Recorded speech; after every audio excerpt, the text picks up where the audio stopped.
Шымкент қаласынан 70 км жерде орналасқан осы керемет жерге машинамен қалай жетуге болатынын осы видеода көрсетемін.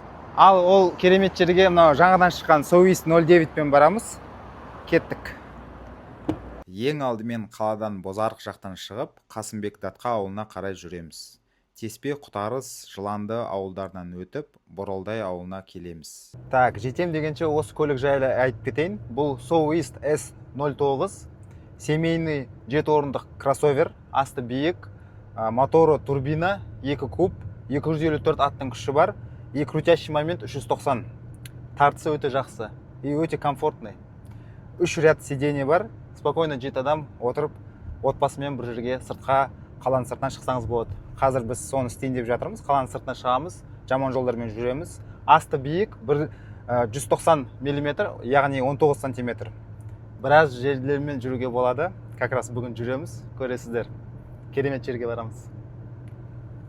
Ал біз сапарымызда ары қарай жалғастырамыз. Боролдай ауылынан шығып, 3 километрден кейін Қаратас Теректі белгісінен оңға бұрыламыз.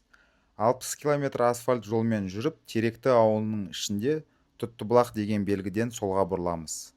Осы жерден тас жол басталады, бірақ жеңіл машина өте алады. 3 километр жүрген соң тас жол бітеді, топырақ жол басталады. Қораның қасынан өтіп, тура Крокодил деген қырға қарай жүреміз. Тағы 4 километр жүріп, сапарымыздың соңына жетеміз. Кіру билеті адам басына 100 теңге, су таза және салқын. Бала-шағамен келуге болады. Келіңіз, көріңіз, демалыңыз. Тек табиғатты аялап, таза сақтайық достар. Рахат, қарсаңдар қандай керемет, балықтар жүр ғой. О, рахатсына.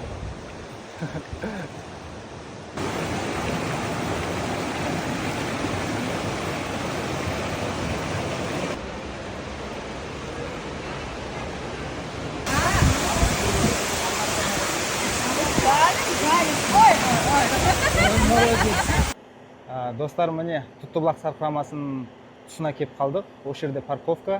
Бұл Сырдария Түркістан мемлекеттік ұлттық табиғи парк. Осы жерден жарты сағат жүрсеңіздер, Тұттыбұлақ сарқырамасына жетесіздер.